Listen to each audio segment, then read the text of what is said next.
كوتين أخوني وورني بخارم كوتو جاكوني وورني بخاد ما وبلاوكي ينشري ومن يورني من شري ومن ميوني خۆیان بۆ ماوەیەکی زۆر خاوەنی مەدرسەی دینی بوون لە مەنتیقەیە پێشەوەی کە خانەقەی بیارە لێرەدا بمەزرێ مەدرسەیەکی دینی هەبووە لەسەر بنەمای فقی ئیسلامی کە ئەگەڕێتەوە بۆ باوباپیرانی با بڵێن دکتۆر هەورامانی لێرە. محەممەد ئەمین هەورامانی دەرکەوتەیەکی ناو مێژووی فەرهەنگ و ئەدەبی کوردەواریە و بە تایبەت تەرکیزی خستۆتە سەر میراسە فەرهەنگی دەوڵەمەندەکەی ناوچەی هەورامان. لە ڕاستیە دکتۆر حامد هەورامانی ئەتوانی بڵێ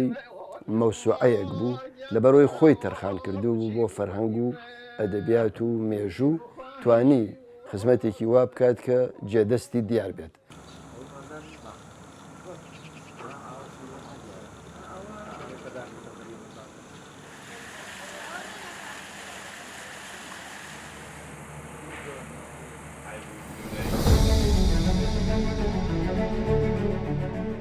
هەورامان مەڵبەندی عیلم و عیرفان ئەو شوێنەی بۆتە مەڵبەندێکی زانستی گەورە بۆ کوردستان و ناوچەکەش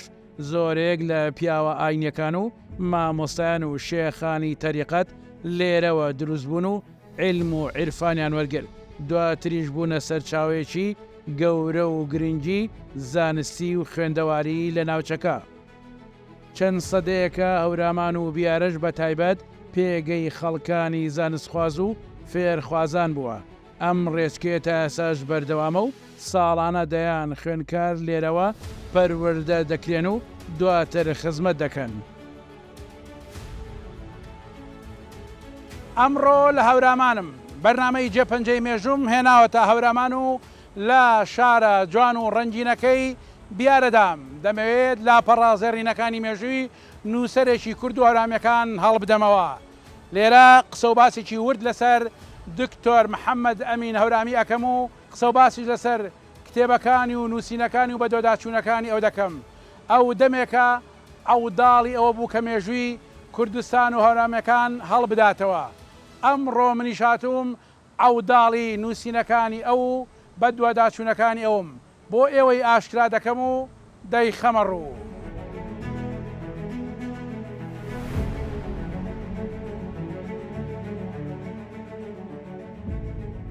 مەبەستمە ئەم جارە لەسەر خوێندەوارێکی پڕ ئەزمون قسە بکەین لاپەڕەی مێژووی کەشکۆڵی فەرەنگی زمانی کوردی و هەورامان و نووسەر و ڕووناکبیر و پرۆفیسۆر دکتۆر محەممەد ئەمین هەورامانی هەڵ بدەینەوە کە دەیان ساڵ تەمەن و ژیانی خۆی تەرخان کرد بۆ خزمەتکردنی زمانی کوردی و مێژووی کورد و مێژووی ناوچەی هەورامان. دکتۆر هەورامانی ئەو نووسەرەیە کە بووە ساتێکیش دا نەبڕا لە قەڵەمەکەی دەستی تا ئەو ساتەی گیانی پاچی لە کاردا بوو ئەو سەرقاڵی نووسین بوو. ئامانجیشی بۆ پێشکەوتنی گەلی کورد بوو. ئەو ئامانجی بوو گەلی کوردیش وەک هەموو گەلانی دنیا مێژوو کولتوری خۆی بپارێزێت و بە دنیاشی بسەلمێنێت کە گەلی کورد ئەگەر داگیرکاری نەبوایە پێشکەوتوترین گەلی دنیا دەبوو.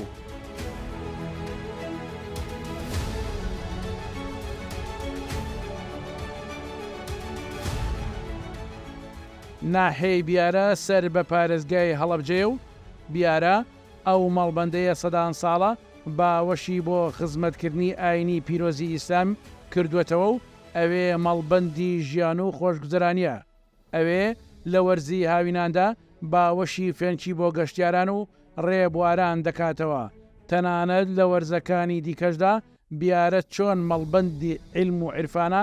ئاوا جوانی و خۆشی خۆی هەیە. ئەم جارە خانەخوێی چەند میوانێکی ئازیزم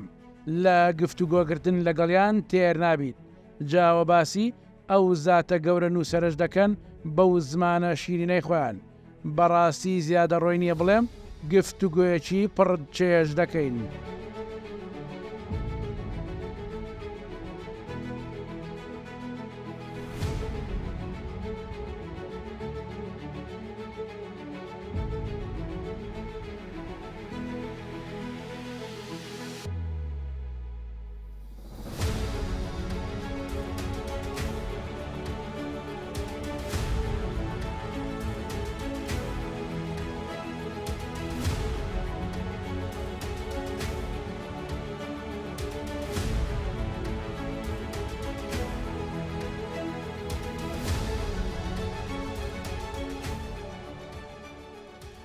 با من لێرە ڕابوەستم و گۆڕەپانەکە بۆ جەنابی هومایۆن ساحب و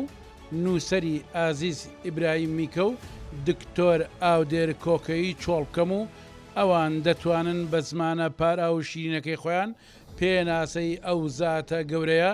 دکتۆر هەورامانی بکەن و ئەوان دەتوانن باس و خواسی جوان و شیرینی لەسەر بکەن. دکتۆر هەورامانی یەکێکە لە نووسەرە بارزەکانی ئەتوانی بڵین دنیای نووسینی کوردی و لە ئاستی دەرەوەی هەرێمی کوردستان و لە ئاستی نێودەوڵەتیشە بە تایبەتی لە وڵاتانی ناوچەیە کەسێکی زۆر ناسراو بووە. مەرحومیان لە ساڵی 1928 لە شارەدەی بیارە لە دایکە بن لە بنەماڵەیەکی ناوداری ئەم شارە کە یەکێکە لە نەوەکانی مەلا ئیبراهیمی بیارە خۆیان بۆ ماوەیەکی زۆر خاوەنی مەدرسەی دینی بوون لە مەنتیقەیە پێشەوەی کە خانەقای بیارە لێرەدا بمەزرێ. مەدرسەیەکی دینی هەبووە لەسەر بنەمای فقی ئیسلامی کە ئەگەڕێتەوە بۆ باوباپیرانی با بڵێن دکتۆر هەورامانی لێرە بنەماڵەکەیان سەر بە و مەدرسە دینیە و فقیە بوون کە لێرە دامەزراوە کە خزمەتێکی زۆری بە مەسائلی دینی و مەسائلی خوێنەواری کردووە لە مەنتیقەیە. بۆ یەکەمین جاریش لە پاش ساڵانی 1935ەوە چێتە بەردەم خوێندن لە قوتابخانەی هەر لێرە لە بیارە و تا شەشەمی سەرەتایی لێرە تەواوەکات و پاشان ڕۆکاتە شاری سلێمانی بۆ خوێندنی با بڵین دواناوەندی. محەممەد ئەمین هەورامانی دەرکەوتەیەکی ناو مێژووی فەرهەنگ و ئەدەبی کوردەواریە و بە تایبەت تەرکیسی خستۆتە سەر میراسە فەرهەنگی دەوڵەمەندەکەی ناوچەی هەورامان بە خۆشی تەمەنێکی باش ژیاوە تا 90 ساڵ ئینسان بژی فریا و دەرفە دەکەوێت کە ئەو شتانەی کە مەیلی هەیە بۆیان لایەن لێ بکاتەوە. ئەو یەکێکە لە چالاگوانەکانی جیلی یەکەم یا دووەمی مێژووی خوێندن لە وڵاتەکە لە مەسەن 28 تەموالیدی 28 لێرە قوتابخانەکراوەتەوە لە تەوێڵە بەڵام لە بیارە تۆزە درەنگتر وەلحاڵ یەکێکە لە یەکەمینەکانی خوێنەواریش ئەوەیش بۆ خۆی یارمەتی دەربووە کە لە چەندین ڕەهەندەوە میراسێک بۆ ئێمە بەجێبێڵێت. دکتۆر حەمەمین هەورامانی کە شۆرەت و ناوبانگی ئەدەبی بە دکتۆر حەمەمین هەورامانی ڕۆشتووە بەڵام خۆی لە ئەسڵ لە بنەڕەتە ناوی دکتۆر ناوی محەممەد ئەمین غەفارە بەڵام دوایی لە نەتیجەی نووسین و چالاکی ئەدەبیەکانیەوە ئەو ناوبانگەی دەرکردو بە دکتۆر حەمەمین هەورامانی هەرچەند لە چەند چاپێکوتنی دیدارە خۆی هەوڵێدا ڕاستی بکاتەوە کە ناوی محەممەد ئەمینە بەڵام هەر بە حەمەمین هەورامانی ڕۆشت. جەنابی دکتۆر حەمەمین هەورامانی جێگەی بەهشت بێت و ڕۆحی شاد بێت خەڵکی بیارەیە لە شارۆچکەی بیارە لەدایک بووە لە شوێنێک پێڵەن ئاڵیاوە لە ساڵی 1930 زاینیە لەدایک بووە بە 5 پشت 1928 عفو خۆی لە بنەماڵەیەکی ئاینپەروەری ناوداری هەورامان لەدایک بووە بە 5 پشت ئەگەڕێتەوە سەر زانایەکی ناودار بە ناوی مەلا ئیبراهیمی بیارە کە پێش شێخەکانی تێوەڵەش مەلایەتی و مەدرسە و چالاکی ئاینی هەبووە لە ناوچەکە. ئەم مامۆستا حەمەمین هەورامانیە چەند قۆناغێکی ژیانی هەیە یەکێ لەوانە مەسەلەن کاتێک لە خوێندنی سەرەتایی لە بیارا خوێندووە دواتر بە خوێندنی وەکو خۆی نووسیوێتی سانەوی ینی ئامادەیی و دواناوەندی هاتووەتە ناو شاری سلێمانی. چیرۆکێکی هەیە من پێم خۆشە لێرە وەکو بڵێ بیگەڕمەوە نازانم هاوڕێیان پێش من ئیشارەیان پێکرد بێت ئەڵێ کاتێککە شەشی سەرەتاییم تەواو کرد دایکم حەزیە کرد بمنێرە بۆ خوێندن بەڵام لەگەڵەوەشە لەگەڵ باوکیشم دایکیشمە دڵیان نەهات دوورم بخەنەوە بەس خۆشم هەر هانمدان و تەشجیعم کردن داوام لێکردن کە بمنێرن بۆ سلێمانی کە هاتمە ناوشاری سلێمانی کەیەتە ناوشاری سلێمانی ڕانک و چۆغەیەکی هەورامیانەی لەبەرایە کوڵەباڵێکی لەبەرایە یەتە ناوشاری سلێمانی ئەم جلو و بەرگ و پۆشاکە غەریبە بە قوتابیەکانی سلێمانی وەکو خۆی نووسیەتی لە یادەوەرەکان ئەڵێ میرزادەکانی سلێمانی لێم ئاڵان تەنانەت جلەکانیشیان دڕاندووە و ینی سوکایەتێکی زۆریان پێ کردووە بەداخەوە ئەوەش بۆ دواکەوتویی ئاستی کۆمەڵایەتی کۆمەلگەی ئەو کاتی کوردەواری ئەگەڕێتەوەکە لە نەتیجا تر مامۆساکان بەزەیان پیاەوە جلوبەرگ و پۆشاکی بۆ دابینەکەن ئەڵێ ئەمە بوو بە هاندەرێک لە دڵما کە بیسەلمێنم کە من ئەو کەسە شڕۆڵە و لادێ نیم کە ئەوان لێم تێگەیشتون ئەڵێ ئەو چەند ساڵی کە لە سلێمانیا خوێندم کە خوێندنی سانەوی بوو هەموو ساڵەکان یا معفوی ئامە بووم یا یەکەمی پۆلەکەمە بووم ئەمە ینی بوو بە نقطە تەحولێک وەکو عەرەبەڵێ خاڵێکی وەرچەرخان لە ژیانی دکتۆر حەمەمینە لەوێوە ئیتر گەشە و بەهرەکانی دکتۆر حەمەمین گەشە ئەکەن یا ڕاستتر بڵێم بەهرە و توانەکانی حەمەمین هەورامی گەشە ئەکەن تا ئەگاتە ئەو ئاستەی کە بڕوانامەی دکتۆرا بەدەست ئێنێت ئەچێتە دەرەوەی وڵات ئەچێتە ئێران کتێبە ناودارەکەی کە بریتە لە مێژووی هەورامان لە دوو بەرگی گەورایە نووسی و بە چاپی گەیاند و کردیە یەکێک لە سەرچاوە گرنگەکان لەسەر مێژووی هەورامان و بە تایبەتی و مێژووی گەلی کورد و کوردستان بە شێوەیەکی گشتی. پرۆفیسۆر محەممەد ئەمین غەفور عەبدوڵڵا هەورامانی لە ساڵی 1928 لە شارچکەی بیارەی سەر بە پارێزگای هەڵەبجا لەدایک بووە. لە تەمەنی 90 ساڵیدا کۆچی دوایی کردووە. خوێندنی سەرەتایی لە بیارە و هەڵەبجا تەواو کردو و بۆ ناوەندی ئامادەی هاتووەتە شاری سێمانی و خوێندنی مامۆسایشی لە کەرکووک تەواو کردووە. پرۆفیسۆر هەورامانی لە ساڵی 1965 بڕوانامەی بە کالۆرسی لە زمانەکانی فەڕەنسی و ئینگلیزی لە زانکۆی مستەنسەریەی بەغدا بەدەستێناوە. دواتر بووەتە خاوەنی بڕوانامەی دکتۆرا لە بواری زمان و ئەدیبات لە زانکۆی ئەسکەندریەی میسر لە ساڵی 1970. پرۆفیسۆر هەورامانی لە ماوەی تەمەنیدا خزمەتێکی زۆری بە زمان و ئەدیباتی کوردی هەورامی کردووە، هاوکات لە بوارەکانی ڕێزمان، فەرهەنگی زمان و زاراوەکان،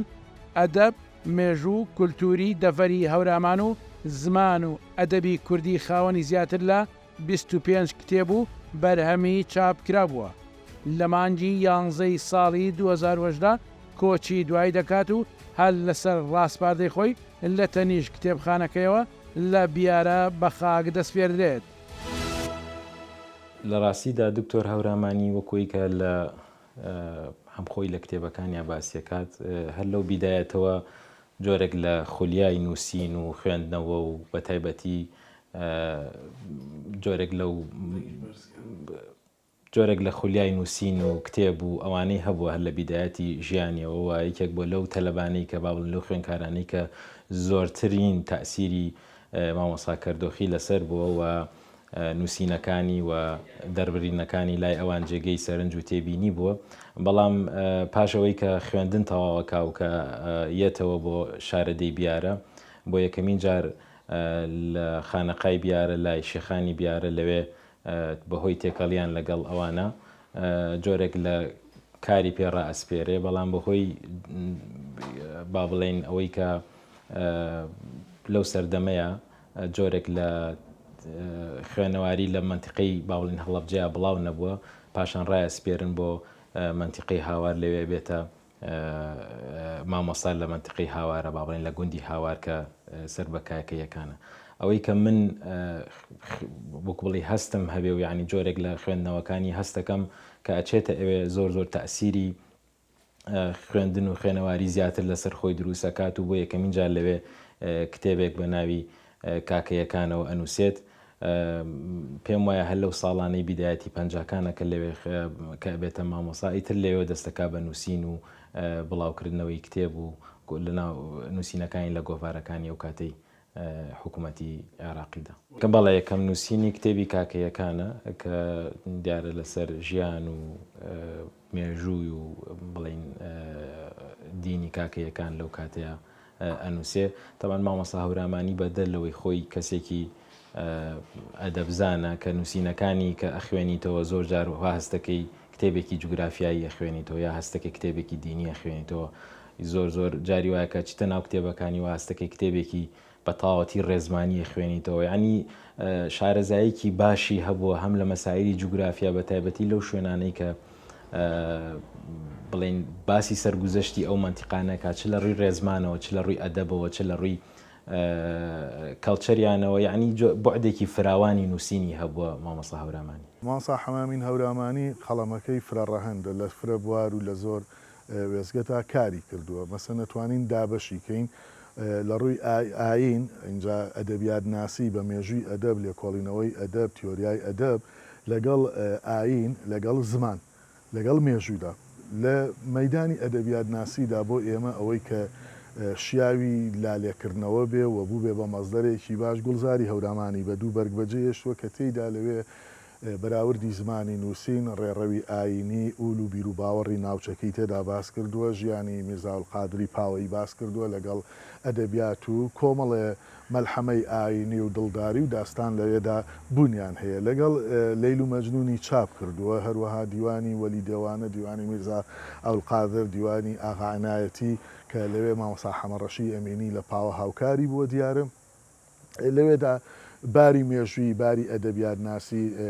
سیما و نیشانە تایبەتەکانی ئەو ئەدەبیاتی تێدا باس کردووە لە بواری مێژوویدا مێژووی هەورامانی لە دوو بەرگ بەجێ هێشتەوە بەڕاستی لەوێ مێژووی حکومداری ناوچەکە دەسەڵاتی سانەکانی هەورامان لە نێوان سەفەی و عوسمانی ئەردەڵان و بابان لەشکرکێشیەکانی شارەزور و هەورامان و هەنێ سیمای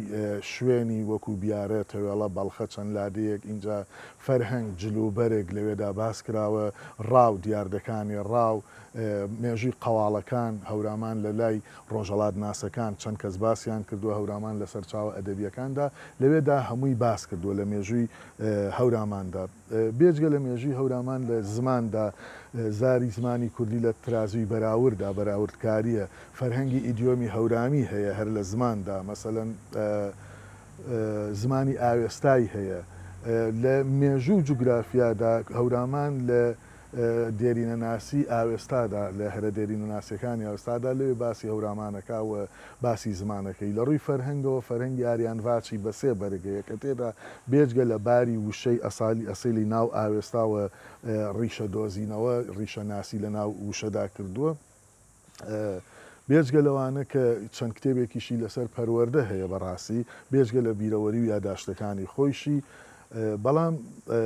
گرنگترین کتێبێک کە بۆ ئەو کاتە زۆر گرنگ بوو لەسەر ئاینی کاکەیی لەسەر یارسان کتێبی هەیە کە ئەو مامۆستا بووە لە هاوار لە نزیکەوە بەریەککەوتنی هەبووە لەگەڵ خەڵکی شارەزای ناوچەکەدا و سەرچاوی باشی هەبووە لە دەزنووس و سرودەکانی یارساندا کەڵکی وەرگرتووە لەوێ کۆمەڵێ سرود و کۆمەڵێ پەخشان و کۆمەڵێ بۆنەی تایبەتی ناو کاکەیەکانی باس کردووە. بێجگەلەوەی کە خۆی لە زانکۆیی بووە سەفەریشی کردووە هەم ئەوروپا هەم ئێران لەوێ لەگەڵ لە نووسەرە باشەکان یا لە شاگردە باشەکانی ناو ئەدەبیات ناسی کۆرس و دیدار و سیمیناراتی هەبووە لە ڕۆژنامەکانی هاوکاریدا بە ئەڵقە فەرهەنگەکانی بڵاو کردوێتەوە کارەکانی زمانی لە هاوکاریدا بە چەند زەنجیرە باس کردووە بێجگەلەوە کە خۆی مەیلی ئەدەبی هەیە مەیلی ئەدەبی زیاتر هەبووە لە بەڕێی من ئەگەر ڕەخنەیەک شتێک لە کارەکانی دکتۆر حەمامین بگیرێ هەنێ ئەدەبیاتی سەرزاری یا گێڕانەوەی سەرزاری تۆمار کردووە بەراوردی بە دوواداچوونی مێژوویی یا ساختکردنەوەی مێژووی لە ڕووی سەرچاو مەسادیرەوە بۆ تۆکمەی تر دیارە لەوە چێ یا پەلەی بوو بێ یاوەنە دەرفەتی هەبوو بێ ویسبێتی کەڵکی لێ وەرگێ لەگەڵەوەیشدا لە کۆتایی تەمەنی داویستی وەشانخانەیەکی هەورامان ناسی لە بیارەدا بکاتەوە بە کۆمەڵێ کتێبی دەوڵەمەند و گۆڤارێکی دەوڵەمەند لەسەر هەورامان ناسی. ئەوەنەی من ئەگەدار بم 15 بەرهەمین بینیوە 15 بەرەمەکە ناودارترین و گەورەترینیان مێژووی هەورامانە دوای ئەوە فەرهەنگێکی هەیە بە ناوی ئاریان واچ و هەروەها یادەوەریەکانی کتێبێکی هەیە لەسەر کاکەی کتێبێکی هەیە لەسەر زاراوەکانی زمانی کوردی چەند بابەتێکی لەو بابەتەن لە کتێبەکانیە پەرژاویەتێ سەر دراسەکردنی چەند بابەتێک کە پێش ئەو قسەیان لەسەر نەکراوە بۆ نمونە ڕاوەکردنی ئاوێستا وەشیکردنەوەی دەقەکانی ئاوێستا و دۆزینەوەی ئەو وشە و واتایانەی کە لە زمانی ئاوێستا هاتوونەتە ناو زمانی زاراوەکانی ئێستەی زمانی کوردی بە هەورامی و سۆرانی و بادینیەوە سۆراخکردنی ئەو وشانە. وهروەها لێکۆڵنەوەیکی کتێبێکی هەیە کە لەبارەی کاکەیەوە نووسی بە یەکێک لەو لێکۆڵنەوە گەورە و زانستیانەدا ئەنرێ کە لەبارەی دینی یارسان و دەستەی کاکەیەکانەوە نووسرابێت و ئەنجام درابێت. لە ڕاستیە دکتۆر حامین هەوراوانی ئەتوانی بڵێ مەوسوعەیەک بوو لەبەرەوەی خۆی تەرخان کردو بوو بۆ فەرهەنگ و ئەدەبیات و مێژوو توانی خزمەتێکی وا بکات کە جێدەستی دیار بێت. زۆرە کەس هەن کە بە حکمی ئەوەی کە کەسێکی ئەکادیمین پسپۆڕی لە بوارێکی دیاریکراو یا بڵێن ڕێچکەیەکی دیاریکراو ئەگەر نەبەر و هەر لەو بوارە ئەتوان خزمەت بکەن. بەڵام دکتۆر حامین هەوراوانی لەبەرەوەی بەڕەهایی چوو بووە ناو دنیای ئەدەبیات و لێکۆڵینەوەوە توانی بەدەر لە پسپۆریەکەی خۆی کە پسپۆری زمان بووە بەدەر لە پسپۆریەکەی خۆی لە چەند بواری تریشە بەرهەم و جێدەستی خۆی دیاری بکات و خزمەتی زمان و فەرهەنگ و کەلتوری نەتەوەکەی بکات.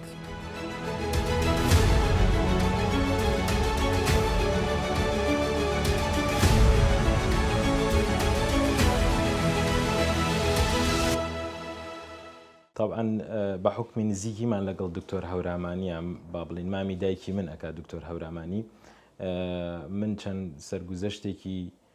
لە دەم ینی چۆنڵی بەسەرهاتێک لە دەمی دکتۆر هەورامانی و بیستمە. طبعا دکتۆر هەورامانی ڕۆحێکی کوردایەتی بەهێزی هەبوو بەڵام هەرگیز وابزانم تێکەڵی سیاست و ئەندامی هیچ حیزبێک نەبووە. دیارە لەوە چێت لە دەرەوەی نیتاقی خۆیەوە بەوە ئاراستە بکرێت گوایە حیزبی بوو بێ، بەڵام ئەوەی کە من لە دەمی جەنابیانەوە بیست بووم کەوان حیزبی نەبوون، بەڵام کەسێکی زۆر زۆر کورد و کوردپەروەر ئەبێ. لە سەردەمی ئەوەی کە من بزانم لە سەردەمی شۆڕشی ئەیلولی لاوا بزانم ئەم منتیقەیە کەوێتە بەردەم کۆمەڵێک جۆنەڵی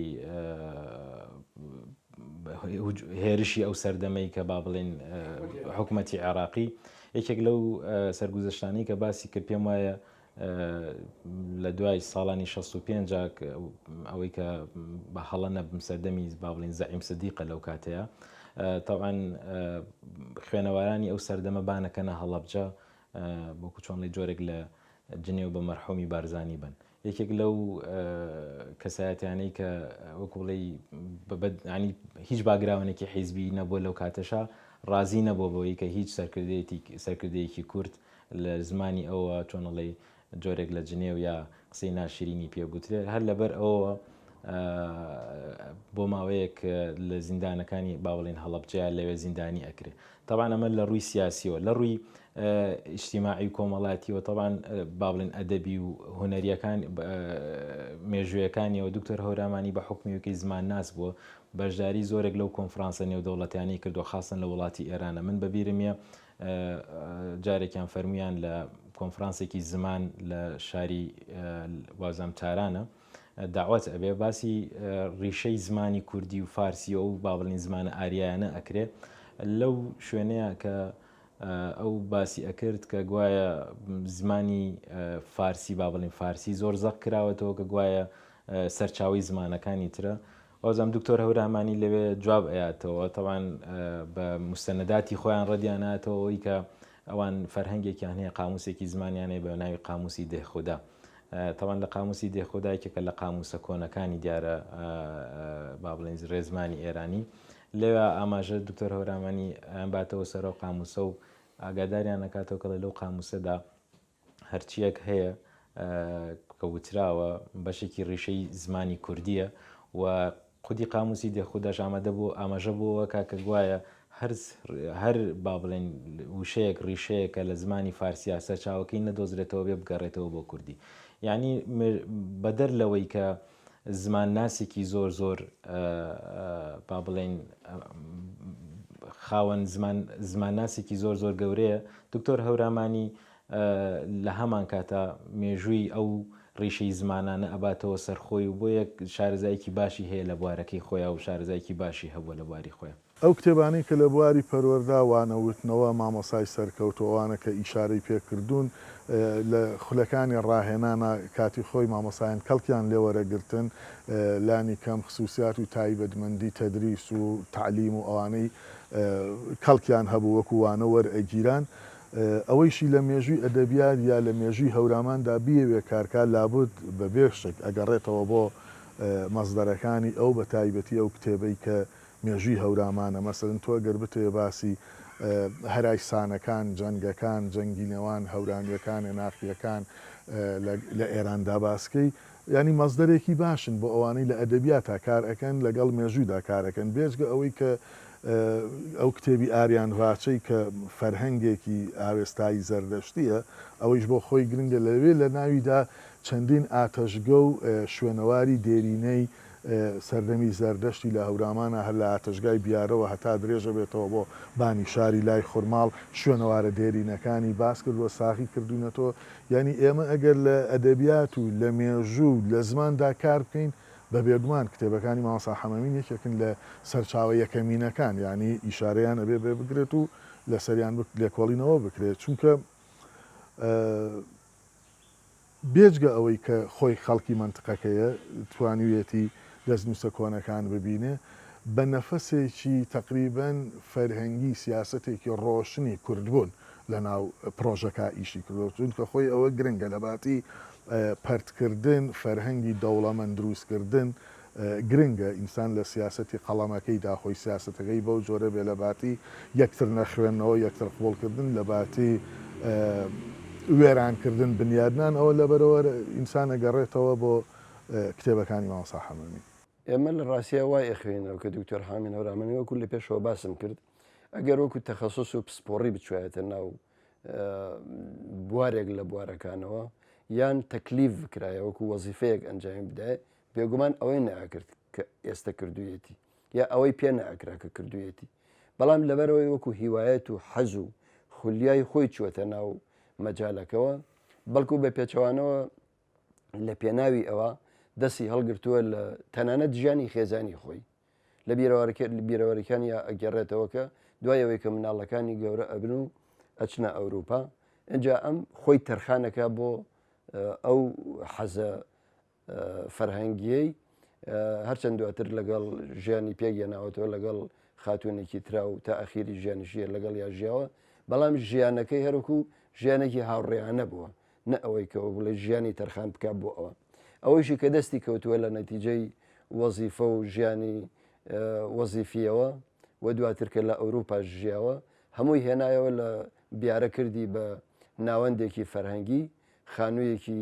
بنیادنا و مەکتەبەیەکی گەورەی دروست کرد و وەسیەتیشی کرد لە کاتی ژیانی خۆیان کە ئەو خانووەی و هەرچیشی لێبەجێ ئەمێنێ پێشکەش بکرێ بە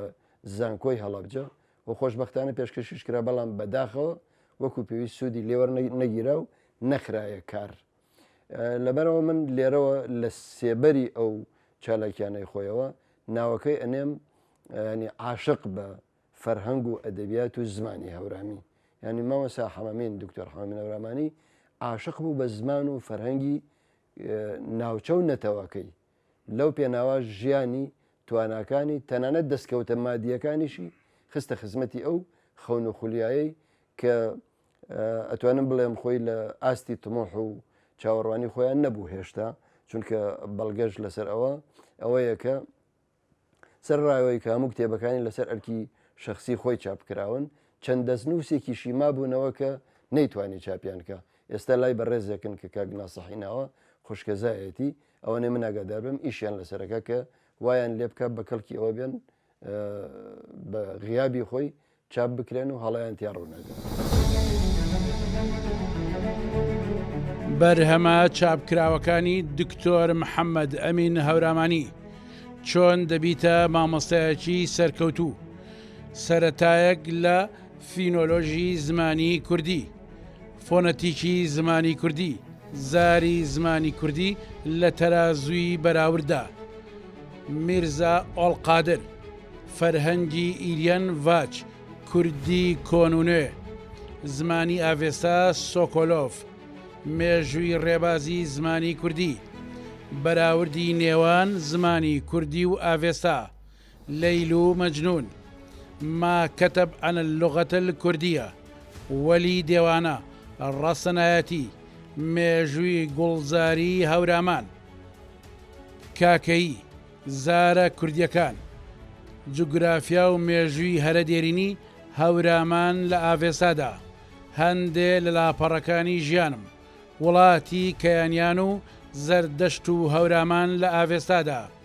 فەرهەنگی ئیریان ڤاچ مێژووی هەورامان بەرگی یەکەم و دووەم فەرهەنگی قوتابیان بۆ پۆلەکانی ناوەندی و ئامادەیی مەقالەی پەنجاپەڕەیی لە گۆڤاری کوردناسی کوردی شێوەزار مێژووی هەورامان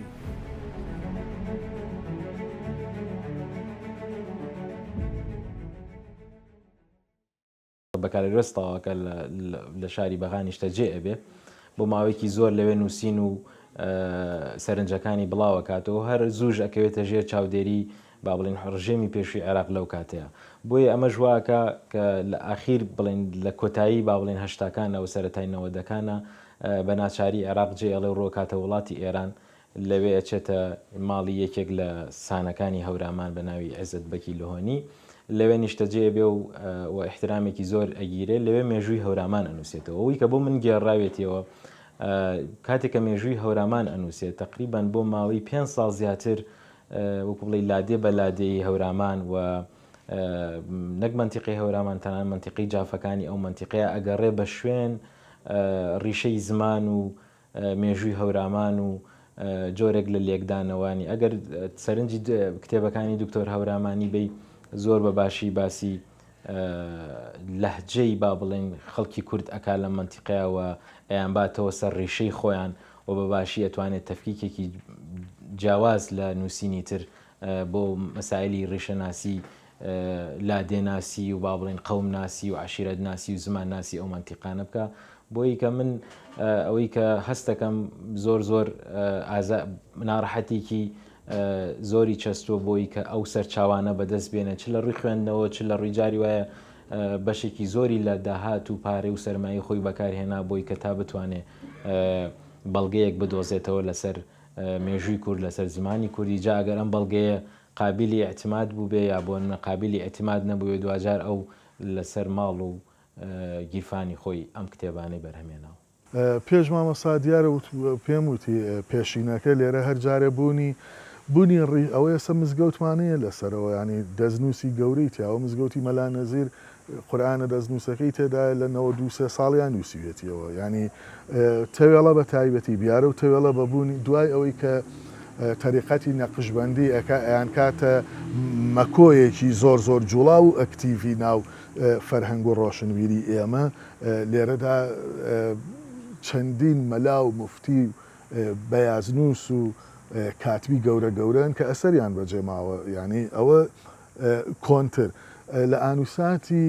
مامۆستا حەمامین ینی بڵین باوانی مامۆستا حەمامین پشتی یەکەمی مامۆستا حەمامین نەک لە ڕووی خوێنەوە لە ڕووی فەرهەنگەوە ئەڵێم مەسەن کەسێکی وەکو کاردۆخی مامۆستا کاردۆخی لێرە بووە مەسەن خەڵکی تەوێڵەیە لە تەوێڵە لەدایک بووە و پێشوان مامۆستا بووە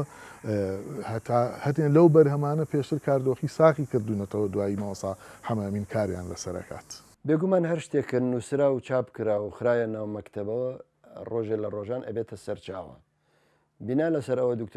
نووسینەکانی دکتۆر هەورامانیش من خۆم شخصی چەند جار ئیسفادەم لە نووسینەکانی کردووە وەکو سەرچاوە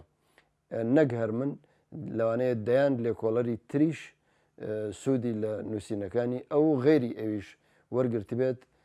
لەبارەی زمان کەلتور فەرهەنگی هەورامیەوە بەتایبەت ئەو کتێبەی کە لەبارەی کاکەیەکانەوە نووسیوێتی و هەروەها فەرهەنگی ئاریان ڤاچ و هەروەها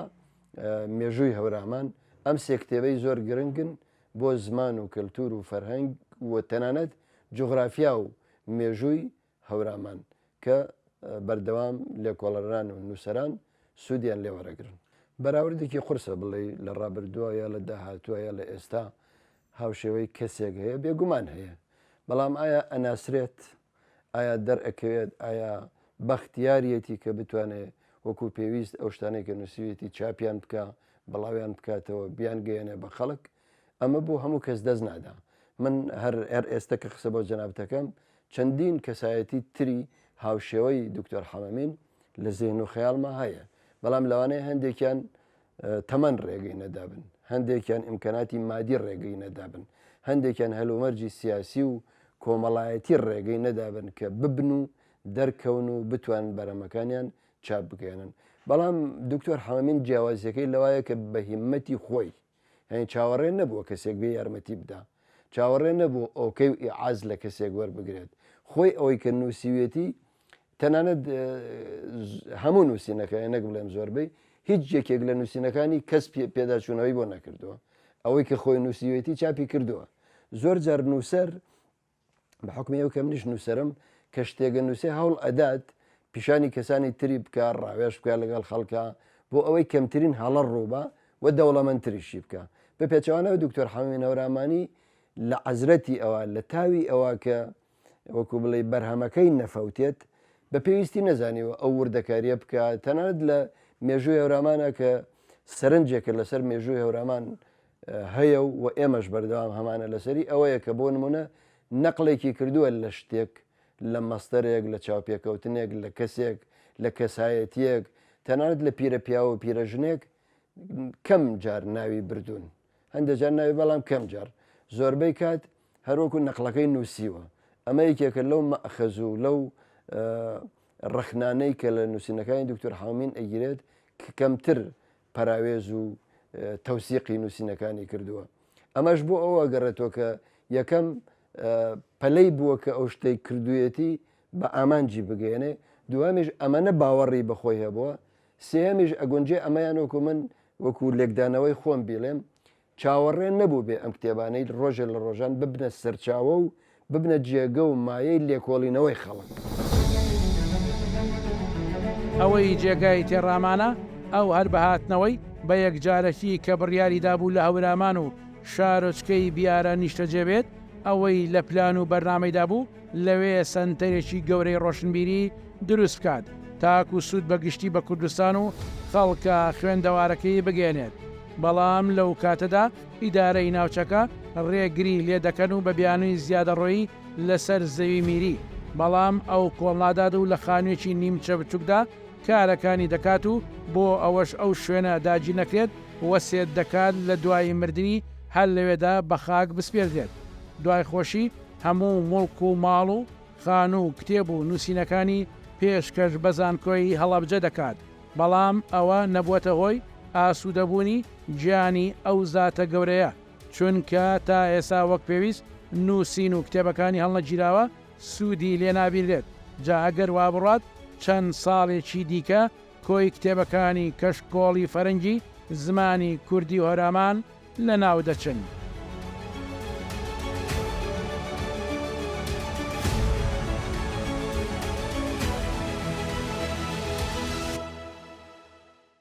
طبعا دکتۆر هەورامانی پاژەوەی کە لە ساڵی 2003ەوە کە پاش ڕوخانی ڕژێمی سەدام هاتەوە هەورامان لێرە نیشتەجێ بوو و کۆمەڵێکی زۆر لەو سەرچاوانەی کە بڕیاروا بوو کە چاپیان بکە و دەستنووسی خۆی بوون بیهێنێتە بەرهەم. بەشێکی زۆری ئەم کتێبانە کە ئێستا پارێزراون لە کتێبخانەی با بڵێن دکتۆر هەورامانی لێرە، چکە خودی پێشەوەی کە وەفات کا دکتۆر هەورامانی ویستی سنتەرێکی گەورەی با بڵێن زمانەوانی لە هەورامانە دروست کا، جۆرێک کە بێتە ئەکادیمیەکی گەورە، بەڵام بەهۆی دیارە لە ڕووی ئیداری و دەسەڵاتداری ئەو زەمەنەی با بڵێن ناوچەی بیارە ڕێگری لێگیرا و نەکراوە، نەیتوانیوە ئەو سنتەرە بە ئەنجام بگەێنێ و ئەم سنتەرە پێگاتوە لە کۆمەڵێک سەرچاوی گرنگ لەوانە نووسینەکانی خۆی و کۆمەڵێک دەستنووسی دکتۆر هەورامانی خاوەنی 25 بەرهەمی نووسینی زمانە و بۆ ماوەیەکی زۆر پیانەوە خەریک بە و بەدەر لەوەش بەردەوام خەریکی نووسین و بەشێک لە کتێبەکانی هەشت لە ژێر چاپدان، ینی کوڵی چاپ نەکراون و دیارە ئەوە بۆ ئەوەی کە چاپ بکرێت ئەبێ لێرە بپارێزرێ و ئەبێ سەرپەرشتی کەسێکی زمان ناسکە من ئەوەی کە تێبینیم کردووە دکتۆر هەورامانی زۆر حساس بوو بۆی کە کتێبەکانی چۆن چاپ بکرێەوە ئەو نووسینانەی کە خۆی نووسیوێتی تەفسیری بۆ نەکرێ وەک خۆی بنووسرێ دیارە ئەو کتێبانە ئێستا لەم کتێبخانەیە حزوریان هەیە و بەشێکی زۆریان لە ژێر چاودێری با بڵێن زانکۆی هەڵەبجەیە چکە پاش ئەوەی کە نەیتوانی سنتەرەکە دروست بکات ئەم کتێبخانەی بەخشیە بە مڵک و ماڵکی بەخشیە زانکۆی هەڵەبجە و ئێستا ژێر چاودێری زانکۆی هەڵەبجەیە. دام و دەستگای فەرمی و حکومیەوە خۆیانە بێ سیاسەتێکی ڕۆشنی فەرهەنگی و تەبەنیکردنی ڕەوادەکان و قەڵەمەکان و ئەستێرەکانیان نەبێت کە بەداخەوە هەمومان گلەیمان لێیان هەیە بەڵام ئەوەی کە ئەزمموی نووسین یا خزمەتی هەر کەسەیە بەخشێ لەلایەن ئەو قوتابیانە کە ئەکەونە سەر ئەو ڕێڕەوە ڕێز لێگیراوە مەسەن عەلادین سجاری لا ئێمە ڕێز لێگیراوە هەموو دنیاش بەبێ ڕێز سەیریکە ئەمەلا عەبدولکەریمی مدەڕیز ڕێز لێگیراوە یعنی ئەو ڕێزەی کە ئەو خزمەتی کە ئەو بۆ کێی کردووە ئەوانە بە گەورەی ناوی ئەبن بەڵام لە ڕووی تەشریفاتیەوە کە دام و دەستگایەکی فەرمیەوە بێ بەڕاستی خۆیان وەڵام بنەوەشە بەڵام ئێمە وەکو ڕووناکبیر و وەکو ڕۆشنبیر مەسەن فیستیڤاڵی ئەدەبی هەورامان کە دەستگای کەریمی عەلەکە سپۆنسەری کردووە لە یەکێ لە دیدارەکان بە ناوی دکتۆر حەمەمین هەورامانیەوە ناونراوە کتێبەکانیش کتێبەکەیش چاپ کراوە بەڵام هەمومان نەزانین ئێمە وەکو پێویست لە گەورەکانمان نەڕوانیەوە بە تایبەتی ئەوانەی کە شتیان دیکۆمنت کردووە یا لە ڕوومانیە بڵین ئەمەمان هەیە بە قەڵەمی ئەوانە هەمانە ئیتر ئەوە نازانم وەڵامەکە گەیشت یاننا بەڵام لە لای ئەهلی ئەدەب و ئەهلی عەرفان و قەڵەم ئەوانە ڕێز لێگیراون بەڕاستی تۆ چنێ خزمەتت بەگەل و نەتەوەکە دێت لە هەر بوارێکا کردبێ بەشی ئەوە خەڵکێک هەبووە ئەستێرە بقاتەوە سەرشانی تۆ هەر بۆ خۆی دروستکردنی بەرنامەیەک ڕێز لێگیراوە یەک دنیا حەمامی ناو هەن لە وڵاتەدا جەنابەت بۆ بە دووادا چوونت کردووە دیارە ئەمە هەڵ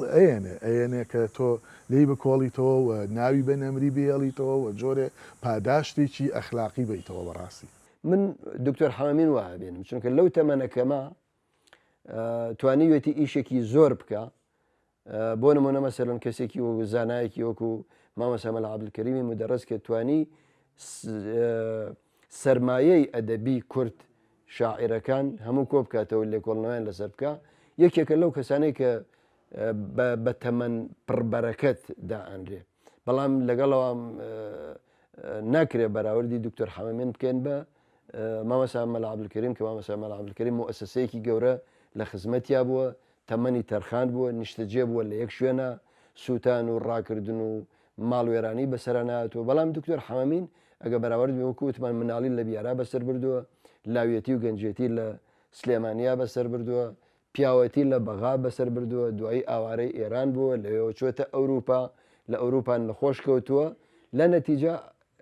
ئەگەڕێتەوە بیارە و لەوێ بڕیاری نیشتەجێبوونەدا کە ئیتر لەوە چێن نیازی وا بوو بێت لەوێ دەست بکە بە لێکۆڵینەوە ساختکردنەوەی ئەو شتانەی کە بۆیەتی بەڵام دیار بوو تەمەەن مەودای نەدا و هەر وەکو بڵێ عاشقبوونیشی بە نیشتیمان و فەرهەنگ و مێژوەکەی خۆی وای لێکرد کە وەسێتی کرد ئەگەم مردیش لە ناو خانۆکەی خۆی بینێژن لەوانەیە ئەمڕۆ بینی بێتان کە مەزار و قەبرەکەیشی تەنانەت لە ناو خانۆکەی خۆیەتی لێرەوە من وەکو شاگردێکی فەرهەنگی هەورامان ڕەحمەت و سۆز و بەزەی نێرم بۆ ڕۆحی دکتۆر هەورامانی و ئومێدەوارم بەرهەمەکانی جێگەی سوود بن نەکەونە پشتی ڕەفە و ناو ڕەفەکان تۆزیان لێ بنیشێت بەڵکو لێکۆڵەران توێژەران بەردەوام سوودیان لێ ببین و ئاواتەکەی دکتۆر حەمەمین بهێنێنێدی.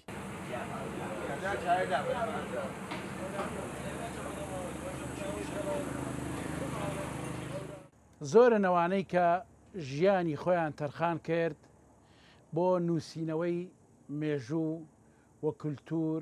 و هونەر و ڕۆشنبیری کورد و کوردستان بەڵام کە من ئەوانەی کە قەدری ماندووبوونی ئەوانیان زانی. دکتۆر هەورامانی ئەو پیاوەی زیاتر لە 60 تا 70 ساڵ تەمەنی خۆی تەرخان کرد بۆ نووسینەوەی زمان و مێژوو ئەدەب و کولتوری کوردستان و هەورامان بەگشتی. بەڵام ئەمڕۆ ئێمە لەم بەرنامەیەدا کاتینە سەر مەزاری پیرۆزی و هاتینە شوێنی تایبەتی خۆی کە بەخشراوە بە زانکۆی هەڵەبجە وەک پێویست خزمەت ناکرێ. ئەوە پرسیارێکە دەبێت ئێمە بیکەین بۆ دەبێت کەسێک هەموو تەمەنی خۆی هەموو ژیانی خۆی تەرخان کردبێ بۆ خاتری میلەتەکەی، بەڵام لە کۆتاییدا میلەتەکەی نەتوانێت قەدری ماندووبوون و بەرهەمەکەی بزانێ. باومێدی ئەوەی لە دوای بەرنمەکەی ئێمە زانکۆی هەڵەبجە هەنگاوێکی جددی و نوێ بنێ بۆ پاراستنی کتێبەکانی دەست نووسەکانی بۆ کتێبخانەکەی دکتۆر هەورامانی.